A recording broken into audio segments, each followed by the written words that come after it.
సంబంధించిన 9వ లెసన్ అమరులు అనే లెసన్ గురించి డిస్కస్ చేద్దాం. సో ఈ లెసన్ని ఆచార్య కె రక్నుద్దీన్ అనేవారు రాయడం జరిగింది. సో ఇక్కడ మనకి ఒక చిహ్నం అంటే ఒక పిక్చర్ కనుక చూసుకున్నట్టయితే తెలంగాణ రాష్ట్ర చిహ్నం అనేది ఉన్నది. సో బొమ్మలో ఏం జరుగుతుంది అంటే మనకి ఒక ఉద్యమం అన్నట్టు చెప్పొచ్చు. స్తూపాలను ఎందుకు కట్టారు? సో కొంతమందికి చిహ్నంగా, కొన్ని సంఘటనలకు చిహ్నంగా ఇలాంటివి కడుతూ ఉంటారు. స్తూపం వద్ద ఎందుకు నివాళులు అర్పిస్తున్నారు? సో కొంతమంది ప్రాణ త్యాగం చేసిన వారికి ఈ విధంగా నివాళులు అనేవి అర్పిస్తారు. సో ఇలా మనకి ఇచ్చారు.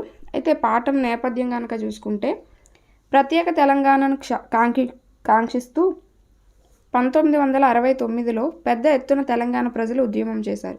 సో 1969లోనే ఈ ప్రత్యేక తెలంగాణ అనేది కావాలి అని చెప్పి ఉద్యమాలు అనేవి ప్రజలు చేపట్టారట.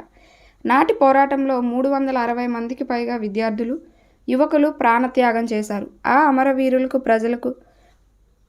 ప్రజలు, కవులు, కళాకారులు తమదైన రీతిలో నివాళులు అర్పించారు. ఆచార్య రుక్నుద్దీన్ అమరవీరులకు తన కవిత ద్వారా నివాళులు అర్పించారు. 1969 సంఘటనకు సంబంధించి అప్పుడు రాసిన కవిత కాబట్టి పాఠంలో ప్రత్యేక తెలంగాణ బాహటంగా సాధిస్తాం అని ఉన్నది. దాన్ని గమనించండి. సో అంటే అప్పుడు రాసినది కాబట్టి ఇక్కడ ప్రత్యేక తెలంగాణ అనేది సాధిస్తామని ఒక లైన్ అనేది ఉంటుంది. సో దాన్ని చూడమంటున్నారు. తెలంగాణ ఉద్యమంలో నాటి నుండి నేటి వరకు అమరులైన వారి త్యాగాలను స్మరించుకోవడమే ఈ పాఠం యొక్క ముఖ్య ఉద్దేశం అని చెప్తున్నారనమాట. సో అప్పుడు ప్రాణాలు అర్పించిన ఎంతోమంది విద్యార్థులు అలాగే యువకులకి తమదైన రీతిలో అంటే కవులు కవిత్వం ద్వారా కానీ, కళాకారులు నృత్యం ద్వారా ఇలా ఏంటంటే వారికి తోచిన విధంగా వారికి నివాళులు అనేవి అర్పించారు. సో ఆ విధంగా వారిని ఒకసారి గుర్తు చేసుకోవడమే ఈ పాఠ్యభాగం అనమాట. ఇది కనుక చూసుకుంటే గేయ ప్రక్రియకి చెందిందనమాట. ఇది జి యాదగిరి, కె రక్నుద్దీన్ రాసిన విప్లవ డంక అనే కవితా సంకలనంలో ఉంది. సో జి యాదగిరి, కె రక్నుద్దీన్ ఇద్దరు రాసిన విప్లవ డంక అనే కవిత సంకలనంలోంచి ఈ అమరులు అనే పాఠ్యాన్ని తీసుకోవడం జరిగింది. సో కవి పరిచయం కనుక చూసుకుంటే సామాజిక స్పృహ కలిగిన సాహితీవేత్త ఆచార్య కె రుక్నుద్దీన్. ఈయన నాగర్ కర్నూలు జిల్లా రాచూరు గ్రామంలో జన్మించారట. ఇతను ఒక సాహితీవేత్త, సామాజిక స్పృహ కలిగిన ఒక వ్యక్తి. ఉస్మానియా విశ్వవిద్యాలయంలో ఆచార్యునిగా పనిచేశారు.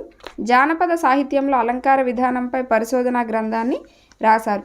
జానపద సాహిత్యంలో అలంకార విధానం గురించి రాశారట.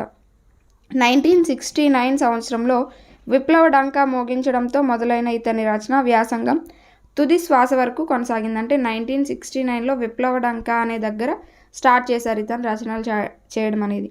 సో ఇంకా అతను చనిపోయే వరకు రచనలు అనేవి చేస్తూనే ఉన్నారు. ప్రయాణం, షెలిమే, సూక్తి సుధ, కిన్నెరమెట్లు, మోదుగపూలు, విశ్వదర్శనం వంటి ఎన్నో రచనలు ఇతను చేశారు. సాహితీ సంస్థల నుండి పురస్కారాలు కూడా ఇతను అందుకోవడం జరిగింది.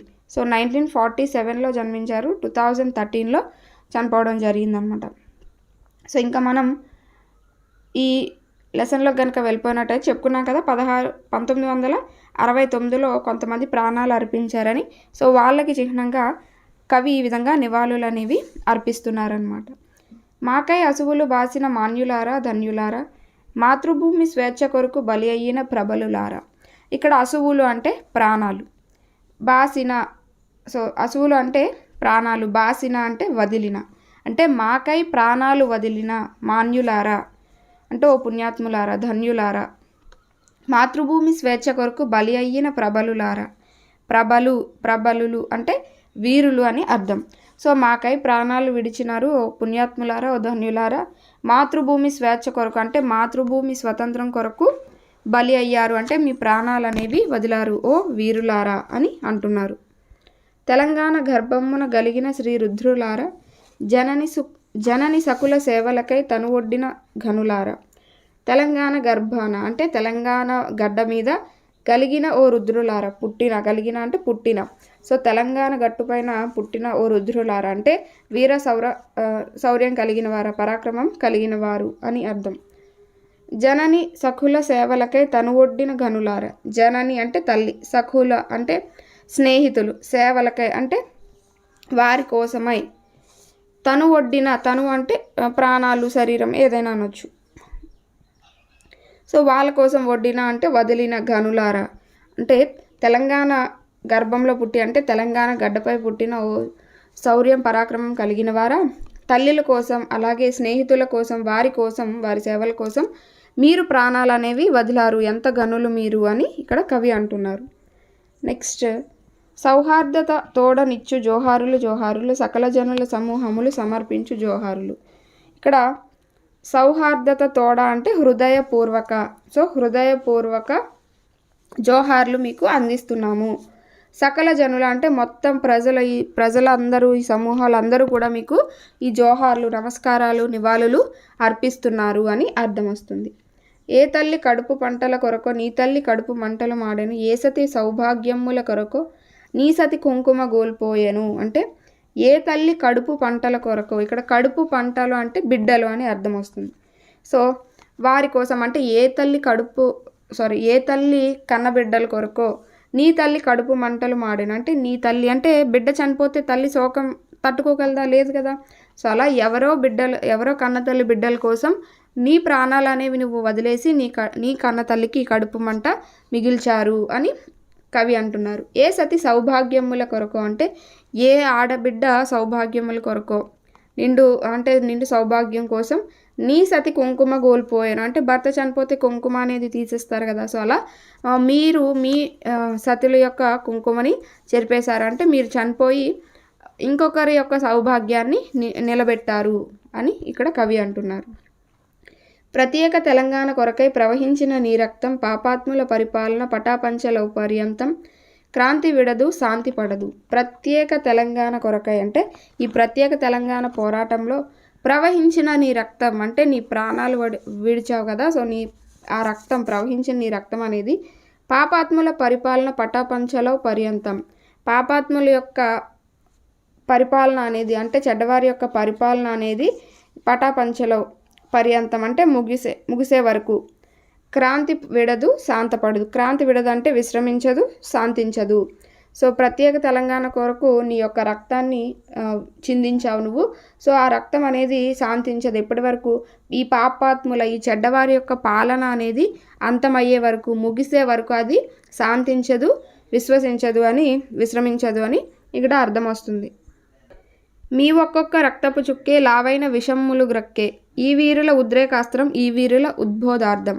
మీ ఒక్కొక్క రక్తపు చుక్కే అంటే మీ ఒక్కొక్క రక్తం చిందించిన మీ యొక్క రక్తం, లావైన అంటే బలమైన, విషమ్ములు గ్రక్కే విషాల్ని కక్కుతున్నది, ఈ వీరుల ఉద్రేకాస్త్రం ఈ వీరుల ఉద్బోధార్థం. సో నీ పెట్టిన రక్తపు తిలకం నా పాలిట దీక్షాబంధం, అధికారాంధుల పాలిట రుధిరసిక్త యమపాసం. సో నీ పెట్టిన రక్తపు తిలకం అంటే నువ్వు పెట్టిన ఈ రక్తపు తిలకం అనేది నా పాలిట దీక్షాబంధం అంటే నాకు ఒక స్ఫూర్తి, ఒక రక్షణ అన్నట్టు. అధికారాంధుల పాలిట రుధిరసిక్త యమపాసం అంటే ఈ ఎవరైతే చెడ్డవారు ఉంటారో, సో చెడ్డ అధికారులు ఎవరైతే ఉంటారో వాళ్ళ పాలిట ఒక యమపాసం లాంటిది, ఒక రక్తపు యమపాసం లాంటిది అని కవి వర్ణిస్తున్నారనమాట. రక్త తర్పణమైన రక్తితోడ ఇచ్చేస్తాం, మీ అడుగుల జాడల్లో మా అడుగుల నుంచేస్తాం. సో రక్త తర్పణమైన రక్తతోడ ఇచ్చేస్తాం, రక్తితోడ అంటే ఏంటంటే మిక్కిలి ప్రేమ. సో మిక్కిలి ప్రేమతో ఇస్తాం, మీ అడుగుల జాడల్లో మా అడుగుల నుంచేస్తాం, మీ అడుగు జాడల్లోనే మేము నడుస్తాం. మీరు ఎలా అయితే ఉద్యమాన్ని సాగిస్తున్నారో మేము మీ యొక్క బాటలోనే నడుస్తాం. అనంత ఆకాశం సువిశాల భూవలయం మధ్యనున్న ఓ సమస్త ప్రాణులారా మా ప్రతిన వినుడు, ప్రత్యేక తెలంగాణ బాహాటంగా సాధిస్తాం, మృతవీరుల ఆత్మలలో అమృత వర్షం కురిపిస్తాం. సో అనంత ఆకాశం అంటే ఆకాశం, సువిశాల భూవలయం అంటే భూమి. సో ఆకాశానికి భూమికి మధ్య ఉన్న ఓ ప్రాణులారా, ఎవరైతే ప్రాణులు జీవిస్తున్నారో వాళ్ళందరూ వినండి, ఇది మా ప్రతిజ్ఞ. ఏంటి? ప్రత్యేక తెలంగాణ బాహాటంగా సాధిస్తాం. సో ప్రత్యేక తెలంగాణని ఖచ్చితంగా సాధించి తీరుతాం, మృత వీరుల ఆత్మలలో అమృత వర్షం కురిపిస్తాం. ఎవరైతే దీనికోసం చనిపోయారో ఆ వీరుల యొక్క ఆత్మలకి అమృత వర్షం అనేది కురిపిస్తాం మేము ప్రత్యేక తెలంగాణ సాధించి అని ఇక్కడ చెప్తున్నారు. సో ఇది మనకి కవి ఈ విధంగా వాళ్ళకి నివాళులు అనేవి అర్పించిన విధం అనేది తెలిపారు. సో ఇది కూడా మనకి చిన్న లెసనే. సో ఇక్కడ చూస్తే క్రింది వాక్యాలు చదవండి, అవి పాఠంలో ఎక్కడున్నాయి గుర్తించి వాటి సందర్భం రాయండి. సకల జనుల సమూహములు క్రాంతి విడదు శాంతి పడదు, రుధిర రుధిరసిక్త యమపాశం, అమృత వర్షం కురిపిస్తాం. సో సకల జనుల సమూహములు అందరూ కూడా అంటే అన్ని సమూహాలు కూడా మీకు నివాళులు అనేవి అర్పిస్తాం అనే అర్థంలో ఇది ఉపయోగించారు. క్రాంతి విడదు శాంతపడదు. సో ఈ యొక్క అంటే అధికారుల చెడ్డవారి యొక్క పరిపాలన ముగిసే వరకు విశ్రమించదు, శాంతి పడదు, శాంతించదు అనే అర్థంలో దీన్ని యూజ్ చేశారు. రుధిరసిక్త యమపాశం అంటే చెడ్డ అధికారుల పట్ల మీ రక్తం అనేది ఒక రక్త యమపాశంలాగా ఉంటుంది అనే అర్థంలో. అమృత వర్షం కురిపిస్తాం. సో ప్రత్యేక తెలంగాణ అనేది సాధించి మీ యొక్క ఆత్మకి అమృత వర్షం కురిపిస్తాం అంటే అమరులైన వారికి అమృత వర్షం కురిపిస్తామని ఇక్కడ సందర్భంలో రాయడం జరిగింది. నెక్స్ట్ ఇక్కడ ఒక పారా ఇచ్చాడు, క్వశ్చన్స్ అనేవి ఇచ్చాడు. తెలంగాణ ఉద్యమం ఎందుకు జరిగింది, ఉద్యమంలో ఎవరెవరు పాల్గొన్నారు, ఉద్యమం పట్ల నాయకత్వానికి ఉన్న ఆలోచన ఏమిటి, ఆబాల గోపాలం అంటే అర్థం ఏమిటి, అమరవీరులకు మనం ఇచ్చే నివాళి ఏమిటి. సో ఇక్కడ చూస్తే 1969 నాటి ప్రత్యేక తెలంగాణ ఉద్యమం 2009 నాటికి మహోద్యమమైంది. ఈ మలిదశ ఉద్యమంలో విద్యార్థులు, ఉద్యోగులు, కవులు, కళాకారులు, నాయకులు, పిల్లల నుండి పెద్దల వరకు సకల జనులు పాల్గొన్నారు. సో అసలు క్వశ్చన్ ఫస్ట్ చూస్తే తెలంగాణ ఉద్యమం ఎందుకు జరిగింది అంటే వారికి ప్రత్యేక తెలంగాణ అనేది కావాలి అని జరిగింది. ఉద్యమం శాంతియుతంగా నడవాలని ఉద్యమ నాయకత్వం కోరింది. తెలంగాణకై ప్రజలందరూ ఆత్మవిశ్వాసంతో పోరాడాలని, అధైర్యంతో బలిదానాలు చేయవద్దని చెప్పింది. ఆ ఉద్యమాల ఫలితంగా 2014 జూన్ 2వ తేదీన తెలంగాణ రాష్ట్రం ఆవిర్భవించింది. అమరవీరుల ఆశయం సిద్ధించింది. ప్రభుత్వం అధికారికంగా వేడుకలు నిర్వహించింది. తెలంగాణలోని ఆబాల గోపాలం ఘనంగా సంబరాలు జరుపుకున్నది. సాధించిన తెలంగాణను బంగారు తెలంగాణ తీర్చిదిద్దడానికి అందరం కృషి చేయాలి, అదే మనం అమరవీరులకు ఇచ్చే ఘన నివాళి అని ఒక పారా ఇచ్చారు. సో ఇక్కడ తెలంగాణ ఉద్యమం ఎందుకు జరిగింది అంటే ప్రత్యేక తెలంగాణ కొరకు ప్రజలందరూ పోరాడారు.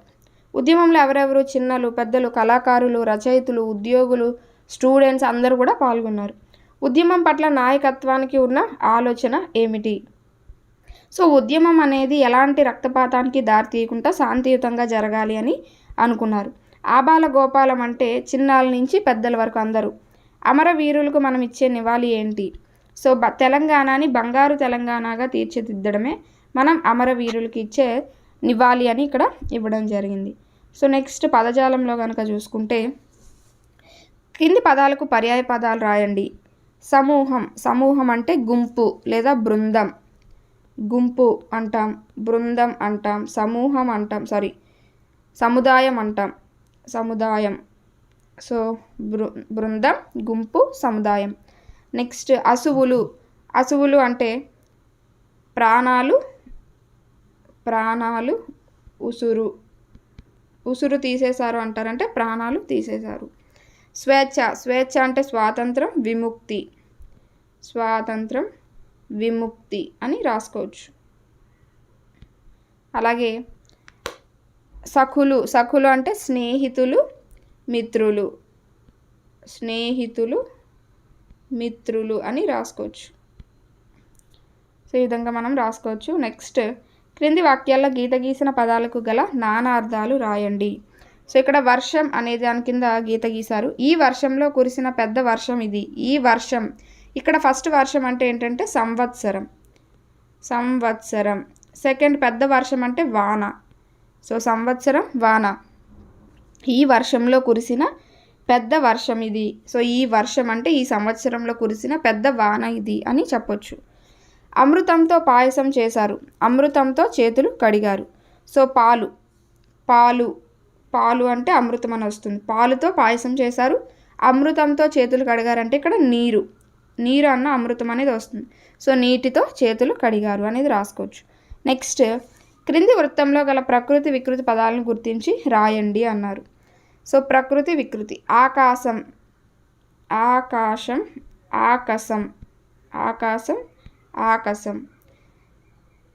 అలాగే ప్రతిజ్ఞ, ప్రతిన,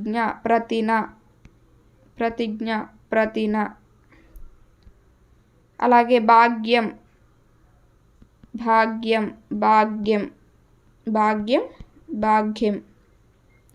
అలాగే సిరి, శ్రీని సిరి అంటాం. సో ప్రతిన ప్రతిజ్ఞ, భాగ్యం భాగ్యం, శ్రీ సిరి, ఆకాశం ఆకాశం, ఈ విధంగా మనం రాసుకోవచ్చు. నెక్స్ట్ భాషను గురించి తెలుసుకుందాంలో మనకి సందులు అనేవి ఇవ్వడం జరిగింది. క్రింది పదాలను విడదీసి సంధి పేరు రాయండి అన్నారు. ఉద్రేకాస్త్రం అంటే ఉద్రేక ప్లస్ అస్త్రం. ఇక్కడ ఉద్రేక ఆ అనేది వచ్చింది, ప్లస్ ఇక్కడ ఆకి ఆ అనేది పరమైంది, ఉద్రేకాస్త్రం.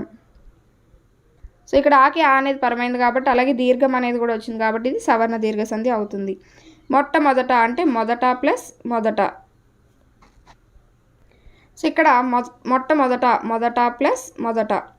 మొదట ప్లస్ మొదట, ఇది మనకి ఆమ్రేడిత సంధి అనేది అవుతుంది, ఆమ్రేడిత సంధి. లావైన అంటే లావు ప్లస్ అయినా. ఇక్కడ ఊకి ఐ అనేది వస్తుంది. సో ఇక్కడ చూస్తే లావు ఊ అనేది వస్తుంది, అయినా ఐ. సో ఊకి ఐ అనేది పరమవుతుంది. ఇక్కడ ఊకి ఒక అచ్చు అనేది పరమవుతుంది కాబట్టి ఇది మనకి ఉత్వ సంధి లేదా ఉకార సంధి అనేది అవుతుంది. అనంత ఆకాశం, అనంత ప్లస్ ఆకాశం. సో అనంత ఆకి ఆ అనేది పరమైంది అంటే ఇది మనకి సవర్ణ దీర్ఘ సంధి అవుతుంది.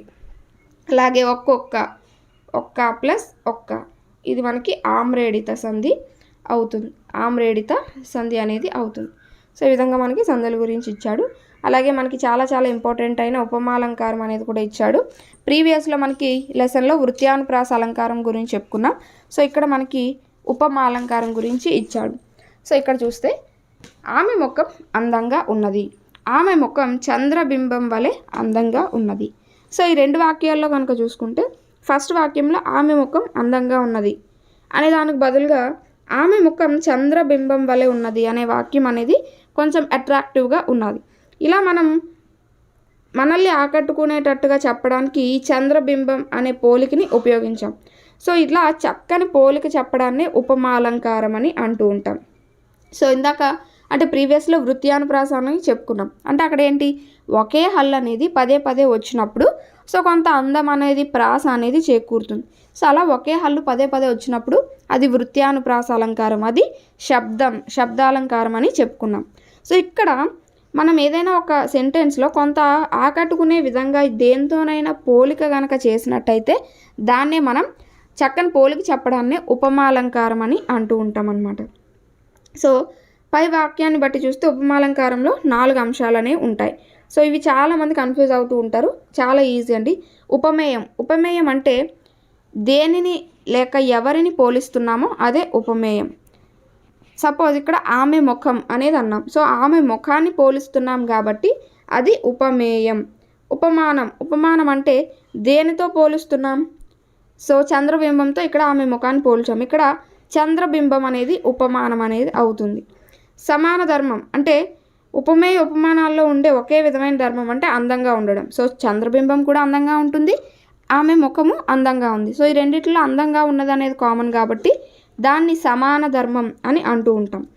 ఉపమావాచకం అంటే పోలికను తెలిపే పదం, అంటే వలె ఇలాంటివన్నీ కూడా పోలికను తెలిపే పదాలు. సో వాటిని ఉపమావాచకం అని అంటూ ఉంటాం. సో ఈ ఉపమేయాలకు చక్కని పోలిక చెప్పడాన్నే ఉపమాలంకారం అంటాం. అంటే ఉపమేయం అంటే ఒక వస్తువు లేదా ఎవరిని పోలుస్తున్నామో వాళ్ళు, ఉపమానం అంటే దేనితో పోలుస్తున్నామో వాళ్ళు. సో కన్ఫ్యూజ్ అవ్వకండి, చాలా ఈజీ. అయితే మనం చెప్పుకున్నాం కదా, ఇంగ్లీష్లో సిమిలీ గురించి చెప్పుకున్నాం. సో సిమిలీ అంటే నథింగ్ బట్ ఉపమానం అనమాట. అంటే మనం దేంతో పోలుస్తున్నాం అనే దాన్ని బట్టి సో పోలిక అనేది చెప్తూ ఉంటాం కదా, అలా. సో అది మనకి ఉపమాలంకారానికి సంబంధించి. కింది ఉదాహరణలు చదవండి, దేనిని దేనితో పోల్చారో వాటిలో ఉన్న సమాన ధర్మం ఏమిటో చెప్పండి అన్నారు. ఏకలవ్యుడు అర్జునుడి వలె గురి తప్పని విలుకాడు. ఏకలవ్యుడు అర్జునుడి వలె, ఇక్కడ ఏకలవ్యుడిని అర్జునుడితో పోలుస్తున్నారు. వీళ్ళిద్దరిలో ఉన్న సమాన ధర్మం ఏంటి, విలుకాడు, గురి తప్పని విలుకాడు అనేది ఇద్దరిలో ఉన్న సమాన ధర్మం. సో ఇక్కడ ఎవరిని పోలుస్తున్నాడు, ఏకలవ్యుడిని పోలుస్తున్నాడు. సో అది మనకి ఉపమేయం అనేది అవుతుంది. ఎవరితో పోలుస్తున్నాడు, అర్జునుడితో పోలుస్తున్నాడు. సో అర్జునుడు ఉపమానం అనేది అవుతుంది. తోటలో పిల్లలు సీతాకోక చిలుకల్లా అటు ఇటు తిరుగుతున్నారు. సో తోటలో పిల్లలు, పిల్లలు అనే వారిని పోలుస్తున్నారు కాబట్టి అది ఉపమేయం అనేది అవుతుంది. వేటితో పోలుస్తున్నారు? సీతాకోకచిలుకలతో పోలుస్తున్నారు. సో సీతాకోకచిలుకలు అనేది ఉపమేయం అనేది అవుతుంది. సో రెండిట్లో ఉన్న కామన్ ఏంటి? తిరుగుతున్నారు. సో తిరుగుతున్నారు అనేది సమాన ధర్మం అనేది అవుతుంది. సో ఇలా మనకి ఈ యొక్క అలంకారం గురించి అయితే ఇచ్చారు. సో నెక్స్ట్ మనం సింగరేణి అనే లెసన్ గురించి అయితే డిస్కస్ చేద్దాం. సో ఇది మనకి లెసన్లో ఉన్న గ్రామర్, వొకాబులరీ అన్నీ కూడా మనం డిస్కస్ చేసాం. Thanks for watching. నెక్స్ట్ వీడియోతో అయితే మళ్ళీ కలుద్దాం.